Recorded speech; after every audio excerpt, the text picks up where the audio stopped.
Assalamualaikum warahmatullahi wabarakatuh.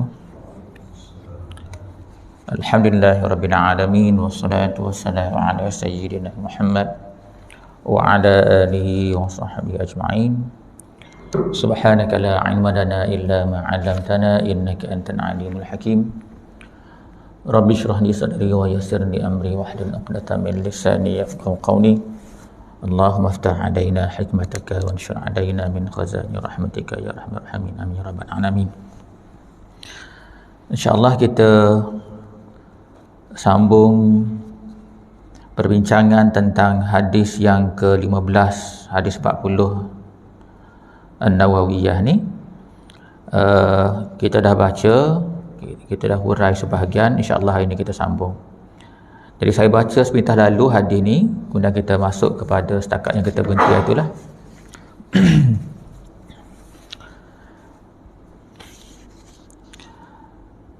Daripada Abu Hurairah radhiyallahu anhu, dari Nabi sallallahu alaihi wasallam, man kana yu'minu billahi wal yawmil akhir falyaqul khaira aw liyasmut. Wa man kana yu'minu billahi wal yawmil akhir falyukrim jarahu. Wa man kana yu'minu billahi wal yawmil akhir falyukrim dhaifahu. Maksud dia, barang siapa telah beriman dengan Allah dan hari akhirat, maka hendaklah dia berkata baik atau dia diam. Barang siapa telah beriman dengan Allah dan hari akhirat, maka hendaklah dia memuliakan jirannya. Barang siapa telah beriman dengan Allah dan hari akhirat, maka hendaklah dia memuliakan tetamunya. Jadi dalam hadis ini Rasulullah SAW sebut tiga perkara yang dikaitkan dengan beriman kepada Allah dan hari akhirat. Jadi kita ulas sedikit perkara yang penting yang telah kita sebut, sebab dia nampak dia punya kesinambungan dia. Dalam hadis ini Rasulullah nak cerita tentang etika ataupun sifat-sifat orang yang beriman. Kemudian Nabi sebut 3 perkara yang dikaitkan dengan orang yang beriman ataupun sifat orang yang beriman. Baik, mula-mula Nabi sebut man kana yu'minu billahi wal yaumil akhir. Barang siapa telah menjadi beriman dengan Allah dan hari akhirat. Maksudnya, sesiapa yang betul-betul beriman dengan Allah,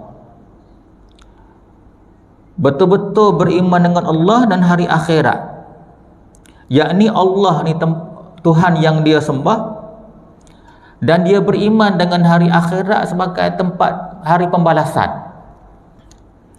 Dia beriman dengan Allah Tuhan yang disembah, dan juga dia reti, dia faham bahawa hari akhirat ni Allah akan buat kira-kira dan Allah akan balas. Walaupun sebesar zarrah kebaikan yang dia buat ataupun sebesar zarrah kejahatan dia buat, Allah akan balas. Setiap benda yang baik, walaupun sebesar zarrah, balasan dia syurga. Setiap benda jahat, walaupun sebesar zarrah, balasan dia api neraka. Maka ayat hadis ini Nabi sallallahu alaihi wasallam nak tekankan bahawa sesiapa yang betul-betul beriman tadi dengan Allah sebagai Tuhan yang disembah dan hari akhirat tempat pembalasan, maka orang yang beriman tadi akan berpegang dengan benda yang Nabi dah sebut lepas pada ni. Iaitulah yang pertamanya, kata Nabi sallallahu alaihi wasallam, falyaqul khaira, hendaklah dia berkata baik, au dia smut, atau dia diam. Ini telah panjang lebar kita ulas. Jadi secara ringkasnya, hadis ini nak ceritakan bahawa selain daripada tuntutan jaga mulut daripada mengumpat, fitnah orang, adu domba, itu dah memang maksiat yang jelas. Nabi sebut lagi satu peringkat. Katalah satu orang tu mengumpat, tidak dah. Fitnah orang pun tidak dah. Jadi lagi satu peringkat yang bernilai, yang dikira sifat-sifat orang beriman, mulut dia ni hanya berkata yang baik-baik. Kalau tidak, dia diam aja. Tu maknanya satu peringkat daripada meninggalkan mengumpat, fitnah dan sebagainya. Itu satu. Hari ini kita masuk bahagian yang kedua. Nabi sebut sifat yang kedua pada orang yang beriman dengan Allah hari akhirat tadi. Wa man kana yu'minu billahi wal yaumil akhir. Barang siapa beriman dengan Allah dan hari akhirat. Yang kedua ni Nabi sebut falyukrim jarahu. Hendaklah dia memuliakan jiran dia. Maknanya isu jiran ni benda besar sampai Nabi sebut dalam hadis dia.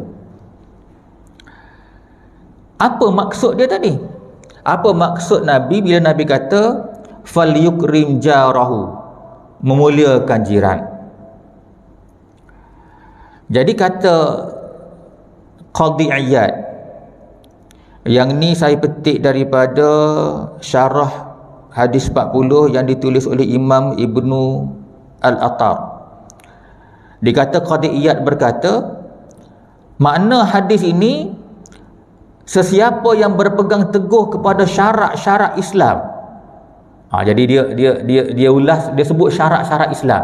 Syarat-syarat Islam maknanya syarat-syarat nak jadi orang Islam lah. Sesiapa yang berpegang teguh pada syarat-syarat Islam, dia mesti memulia dan melayan jiran dia. Kata Imam Ibn Attar. Baik, sebenarnya tuan-tuan, banyak sekali hadis-hadis yang menyebut tentang jiran. Banyak sangat. Jadi kalau kita tengok baca hadis-hadis lain yang begitu banyak, maknanya tak lari daripada apa yang Nabi Muhammad SAW sebut dalam hadis ini. Sesiapa yang beriman dengan Allah dan hari akhirat, hendaklah dia memuliakan jiran. Baik, kita baca antara hadis-hadis yang Nabi sebut. Hadis yang pertama, kata Nabi SAW daripada Aisyah radhiyallahu anha dan juga daripada Abdullah bin Umar. Hadis ini diriwayat Bukhari dan Muslim. Maksud dia, kata Nabi, tak berhenti-henti Jibril berpesan kepada aku. Tak berhenti-henti Jibril berpesan kepada aku supaya berbuat baik kepada jiran. Maknanya satu hari itu Jibril datang jumpa Nabi Muhammad SAW, pesan kepada Nabi Muhammad SAW supaya berbuat baik kepada jiran. Dan Jibril ulang benda yang sama berulang-ulang kali. Buat baik pada jiran, buat baik pada jiran. Sehingga kan, kata Nabi Muhammad SAW, aku sangka seolah-olah Jibril mahu memasukkan jiran ke dalam golongan waris. Sampai tahap macam tu. Jibril datang jumpa Nabi Muhammad SAW, duk pesan kepada Nabi Muhammad SAW, buat baik kepada jiran, buat baik pada jiran, buat baik pada jiran, berulang-ulang kali. Sehingga kan Nabi duk sangka seolah-olah Jibril suruh masukkan jiran ni dalam senarai waris. Waris maksudnya yang terima harta pusaka lah. Tapi bukan maksudnya mereka tak terima waris, tidak. Nak cerita seolah-olah begitu. Begitu sekali. Satu. Dan hadis ni kuat. Diriwayatkan oleh Bukhari dan Muslim daripada Abdullah bin Umar dan Aisyah radhiyallahu anha. Seterusnya, riwayat seterusnya, kita nak ceritakan bahawa mustahaknya layan jiran ni. Hadis yang lain diriwayatkan oleh Muslim daripada Abu Dzar Al-Ghifar radhiyallahu anhu. Nabi pernah pesan kepada Abu Dzar. Dia kata, bila kamu masak kuah, maknanya kalau Abu Dzar isteri dia masak satu jenis masakan, dia kata, bila kamu masak kuah, banyakkan air dia. Air dia tu kau banyakkan. Bila kamu banyakkan kuah dia, air dia tadi, kamu boleh hadiah kepada jiran-jiran.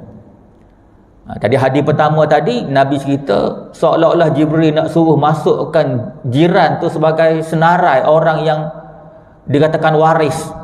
Yang ni pula Nabi sebut kepada Abu Dzar Al-Ghifari, kalau kamu masak, lebihkan kuah dia tu supaya kamu boleh bagi kepada jiran-jiran. Maksudnya kalau kita masak dekat rumah pun, Nabi suruh jangan lupa jiran sebelah menyebelah. Dia perkara ni tuan-tuan, kalau kita ingat masa kita budak-budak dulu, mak dengan ayah kita selalu buat. Cuma orang-orang yang moden-moden sekarang ni, terutama duduk di rumah yang rumah-rumah moden, duduk kondo ke umpamanya, kalau kita perhati benda ni dah tak ada dah. Orang kata engkau aku lah kan. Tapi inilah bendanya Nabi sebut dalam urusan kita dengan jiran. Kena bagi, kena ingat jiran sebelah menyebelah. Riwayat yang seterusnya daripada Abu Hurairah radhiyallahu anhu, juga diriwayatkan oleh Bukhari dan Muslim. Satu hari Nabi pernah sebut di kalangan sahabat dia, Nabi kata, demi Allah tidak beriman, demi Allah tidak beriman, demi Allah tidak beriman. Sampai 3 kali Nabi sebut. Bila Nabi sebut benda yang macam tu, sahabat-sahabat ni rasa panik dah juga. Apa benda yang Nabi nak sebut ni? Kemudian sahabat tanya, siapa wahai Rasulullah? Siapa dia wahai Rasulullah yang tak beriman ni? Nabi sebut, demi Allah tak beriman 3 kali. Jadi sahabat tanya, siapa yang tak beriman ni ya Rasulullah? Kemudian Nabi kata, orang yang jirannya tidak rasa selamat daripada kejahatannya. Allahu Rabbi. Ini kalau kita perhati tuan-tuan, di celah-celah masyarakat kita ada yang jenis bising yang macam ni. Jiran dia tak rasa selesa dengan dia, kadang-kadang rasa serabut perut dengan dia. Banyaklah sebab dia. Antaranya ada jenis jiran yang suka cari pasal dengan orang lain. Rumah dia ada dah kawasan parking kereta, dia parking jalan masuk depan rumah orang. Ada tak lagu tu? Ada. Kadang-kadang kita tengok dalam grup WhatsApp, bergaduh pasal parking depan pagar, pintu pagar orang. Orang nak keluar masuk, dia parking kat situ. Pasal apa? Wallahu a'lam. Ni memang cari pasal. Memang cari pasal. Jadi Nabi kata, tidak beriman, tidak beriman, tidak beriman 3 kali. Demi Allah tidak beriman. Rupa-rupa Nabi tuju kepada orang yang jiran dia tak rasa selamat dengan dia. Jadi bila Nabi kata demi Allah tak beriman, diulang 3 kali, berat ke ringan? Berat tuan-tuan. Berat. Apa lagi contoh lain? Contoh yang biasa kita dengar dalam masyarakat kita, seorang tu bela kucing. Alhamdulillah lah Nabi suka kucing. Banyak kucing dia, alhamdulillah suka pada binatang-binatang. Tapi masalah dia, hari-hari pergi berak depan rumah orang. Ada satu kes tu, ni dekat dengan jiran saya dah. Tuan rumah nak keluar rumah, nak pergi kerja, masuk kaki dalam kasut. Dalam kasut ada tai kucing. Subhanallah, menjeriklah kawan tu. Jangan main-main tuan-tuan. Bela kucing tu bagus, tapi kena jaga. Bila dah hari-hari jiran mana yang rasa tahan kan. Jadi Nabi kata tidak beriman. Dia ulang 3 kali, demi Allah tidak beriman. Bila sahabat tanya, siapa dia ya Rasulullah? Jiran yang tidak rasa selamat daripada kejahatan dia. Ada setengah orang tu dia ada masalah. Masalah dia, anak dia ni terlibat dengan dadah. Ni berlaku dalam masyarakat kita. Dia orang yang terlibat dengan dadah ni tuan-tuan, sampai satu peringkat otak dia tak betul, dia miring. Bila miring, dia kacau habis orang lain. Jerkah orang tu, jerkah orang ni, nak bergaduh dengan orang tu, nak bergaduh dengan orang ni. Benda-benda macam ni kena jaga. Kalau misal kata ada anak kita yang bermasalah, kena jujur bawa pergi tempat rawatan. Jangan biar. Ada yang jenis macam ni. Jadi yang penting yang nak sebut di sini, Nabi sampai kata tidak beriman orang yang jiran dia tak rasa selamat dengan kejahatan dia. Allahu Rabbi. Ada setengah tu pula, kalau kat kampung-kampung ni pantang ada celah. Pantang ada celah nak enjak batu sepadan, ada juga. Ada tak ke? Ada tuan-tuan. Nabi sebut, walaupun sejengkal kamu enjak, dalam kubur esok-esok berselisih tulang rusuk. Jangan main-main. Tak berbaloi tuan-tuan nak enjak batu sepadan, walaupun sejengkal, tak berbaloi sikit pun. Jangan sekali-kali ambil hak orang lain. Ataupun jalan nak masuk rumah jiran kan, kalau kampung-kampung tu geran masing-masing. Kadang-kadang ada keadaan tu reserve jalan kecil aja. Dahlah reserve jalan kecil, tepi tu tanah orang. Ada pula jiran yang jenis nak tanah lebih, kecilkan jalan. Tak boleh juga tu. Ini benda-benda besar belakang. Jadi Nabi kata apa? Tidak beriman pada orang yang jirannya tak rasa selamat daripada kejahatannya. Riwayat yang terakhir yang saya nak sebut berkenaan dengan jiran.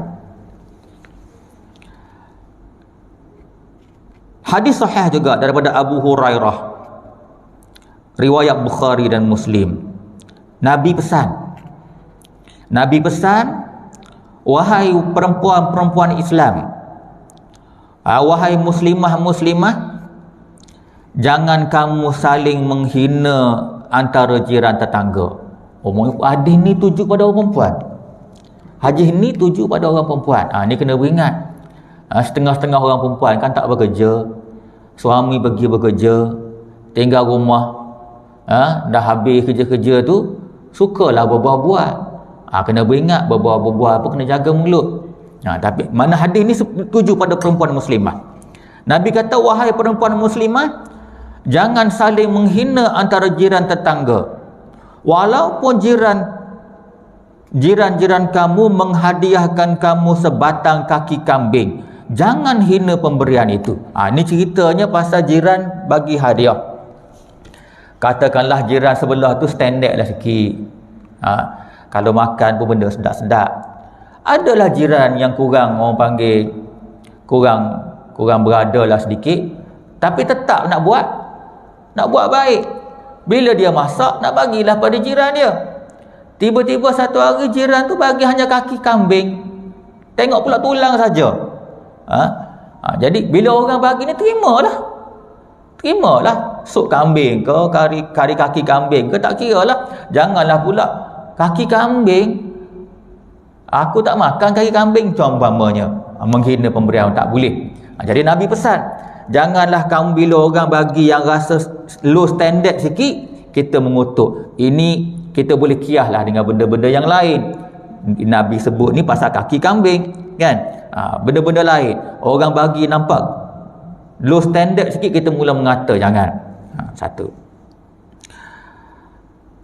Jadi berdasarkan kepada hadis-hadis tadi, bermaksudnya memang kita kena buat baik kepada jiran. Kenduri kendara ke, buat makan ke, apa saja, kena buat baik pada jiran. Sebab sebenarnya jiran kita ni, kalau kita perhati, dia orang yang paling dekat dengan kita bila kita dalam kesusahan. Sempat ke telefon adik yang duduk jauh-jauh, katakanlah ahli keluarga sakit, perlu nak bawa pergi hospital umpama dia, nak tunggu ambulans lambat, kereta pula tak ada, takkan nak telefon adik yang duduk 20 batu jauh tu? Mesti dah tuju jiran dulu. Jadi jiran ni di antara orang yang boleh memberi bantuan, orang yang paling dekat. Jadi itu di antaranya. Maka kena buat baik dengan jiran-jiran. Namun begitu, walaupun hadis-hadis tadi menceritakan kita kena buat baik dengan jiran, berkawan dengan jiran, ada juga hadis-hadis yang memberi amaran. Nak buat baik pada orang pun kena jaga-jaga juga. Nak pula zaman fitnah akhir ni. Jadi saya suka nak baca satu riwayat yang sederhana panjang berkenaan dengan buat baik. Walaupun banyak hadis-hadis membuat anjuran kepada kita supaya buat baik dengan jiran, ada juga hadis-hadis yang memberi amaran supaya hati-hati bila berkawan. Contoh dia, hadis yang diriwayatkan oleh Bukhari dan Muslim daripada Abu Musa Asy'ari dan Abdullah bin Qais. Hadis ni saya rasa tuan-tuan dah pernah dengar. Nabi sebut berkenaan dengan berkawan dengan penjual minyak wangi dan orang yang tukang besi. Nabi kata, dimisalkan teman yang baik dan teman yang buruk ibarat seorang penjual minyak wangi dan seorang pandai besi. Nabi cerita, kita nak berkawan dengan orang ni, orang yang baik dan orang yang tak baik diibaratkan sebagai penjual minyak wangi dan tukang besi. Bukan nak kata tukang besi ni hina, tidak, kan? Nabi nak buat perumpamaan, ada hikmah dia ni. Kerana Nabi sebut penjual minyak wangi mungkin akan memberi kamu minyak wangi. Ini kalau berkawan dengan orang penjual minyak wangi, boleh jadi dia akan bagi kamu minyak wangi. Atau boleh jadi kamu boleh beli minyak wangi dari dia. Atau kalaupun tidak, engkau tetap mendapatkan bau harum dari dia. Maknanya bila orang berkawan dengan penjual minyak wangi, bau wangi itu akan dapat pada dia juga, sama ada dia beli ataupun orang tu bagi ataupun dia lalu dekat tepi dia, bau wangi itu dia akan rasa juga sedapnya wangi. Wangi ni mustahak tuan-tuan. Dalam syurga nanti satu daripada nikmat yang hebat ialah bau wangi. Bau wangi yang tak akan dapat kamu bayangkan dalam dunia. Jadi wangi-wangi ni antara sifat orang-orang yang duduk dalam syurga. Jadi kalau kamu berkawan dengan orang yang jual minyak wangi, memang kamu akan dapat manfaat daripada dia. Sama ada kamu beli atau dia bagi, ataupun sekurang-kurangnya kamu lalu tepi dia tu kamu bau wangi. Nabi sambung, sedangkan tukang besi boleh jadi kena pakaian kamu. Mana tukang besi lalu tepi dia tu percikan-percikan besi, habuk-habuk besi tu lekat pada baju kamu. Bau besi kan tak sedap, bau karat. Bau karat. Ataupun kata Nabi, kalaupun tidak, engkau tetap dapat bau asap dia yang tidak menyenangkan. Jadi Nabi buat perumpamaan tentang berkawan, samalah dengan berjiran pun. Maknanya kena hati-hati juga. Kalau misal kata ada jiran yang bermasalah, kena hati-hati juga. Jadi hadis tadi Rasulullah buat perumpamaan, kita berkawan atau teman kita tu, sahabat kita tu, ada dua kategori. Boleh jadi seperti penjual minyak wangi ataupun seperti tukang besi. Baik, cuba kita lihat huraian dia. Yang ni saya petik daripada huraian Imam An-Nawawi Sebab hadis tadi riwayat Bukhari Muslim. Jadi kita dalam riwayat Muslim ni, hadis-hadis Muslim ni ada yang disyarah oleh Imam Nawawi. Kata Imam Nawawi, dalam hadis ini terdapat permisalan teman atau sahabat yang saleh dan dengan seorang penjual minyak wangi. Kata Imam Nawawi, maknanya permisalan seorang teman yang saleh, iaitulah penjual minyak wangi, dan teman yang buruk, iaitulah seorang pandai besi. Kata Nawawi lagi, hadis ini juga menunjukkan keutamaan bergaul dengan teman-teman soleh dan orang-orang baik yang memiliki akhlak yang mulia. Jadi qiyas di situ kata Nawawi, rupa-rupanya hadis ni nak qiyas pada kita tentang bergaul dengan orang baik-baik, orang yang berakhlak mulia. Maknanya nak kawan ni kena pilih juga, bukan tangkap muat aja, kena pilih-pilih juga.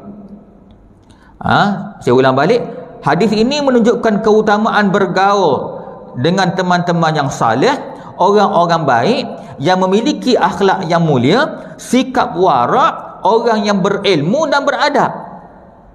Begitu rupanya. Berkawan ni pun kena ikut. Sekaligus terdapat juga larangan bergaul dengan orang yang buruk. Ada larangan, tuan-tuan. Jadi hadis tadi bersifat larangan bergaul dengan orang yang buruk. Apa lagi kata Imam Nawawi? Ahli bid'ah, orang buruk ahli bid'ah, dan orang-orang yang punya sikap tercela dan lain-lain. Jadi rupa-rupanya hadis tadi satu peringatan.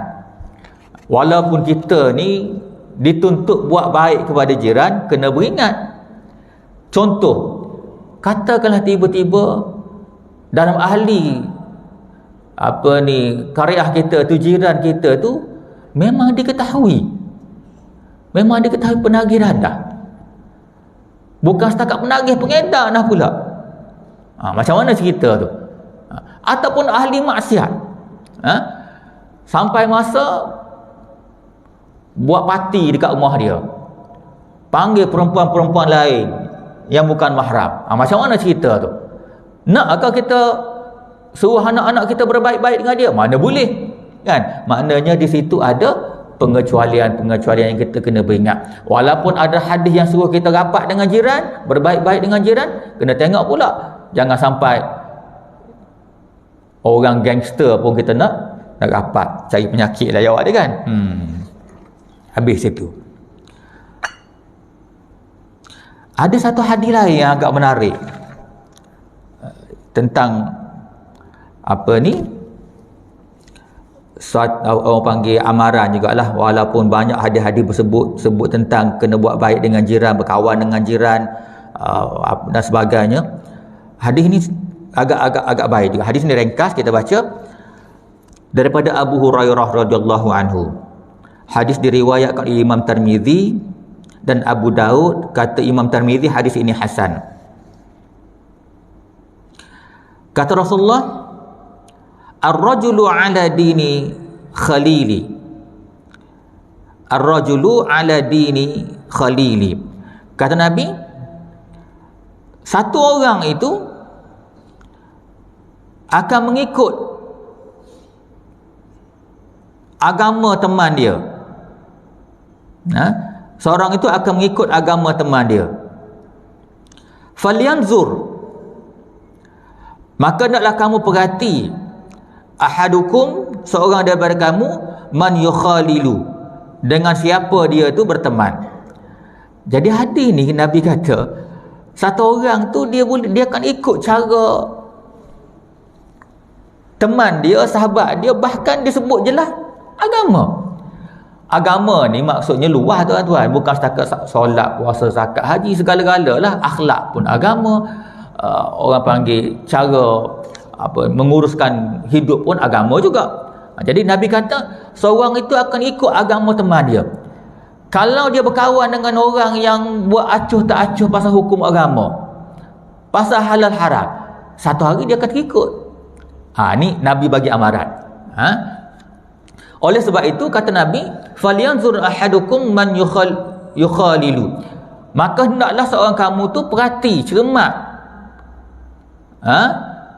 dengan siapa dia tu berkawan. Jadi maksudnya di masa yang sama banyak sangat hadis-hadis yang menyebut tentang jiran. Di masa yang sama terdapat juga hadis-hadis yang memberi amaran kamu kena pilih kawan, kena pilih teman, kena pilih jiran yang kamu boleh buat baik. Janganlah tangkap muak semua, boleh jadi di kalangan tu ada yang tak baik. Walaupun di masa yang sama kita kena sangka baik. Kecuali ada tanda-tanda yang jelas orang tu ahli maksiat, ahli fasik. Habis itu.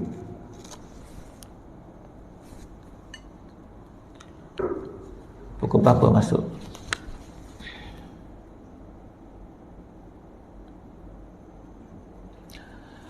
Baik, yang seterusnya ni, bahagian seterusnya ni saya rasa agak panjang juga, ya. Jadi kita bawa kuliah akan datang lah. Saya sebut ringkas-ringkas.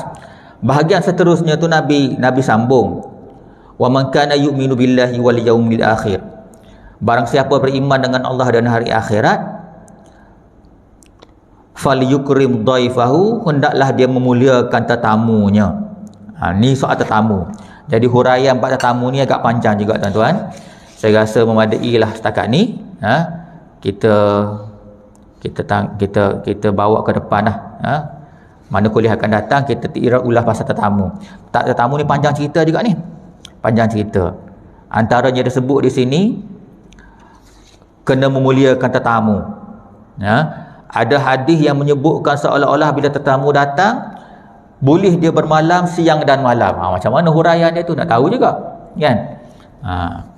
Kemudian dalam keadaan kena memuliakan tetamu ni, ada juga nas-nas yang menceritakan bahawa orang nak bertamu pada kita, nak datang rumah kita, kena minta izin, kena bagi salam 3 kali. Jadi macam mana? Kita akan lihat huraian dia lebih detail pada kuliah yang akan datang insya-Allah taala. Ada soalan?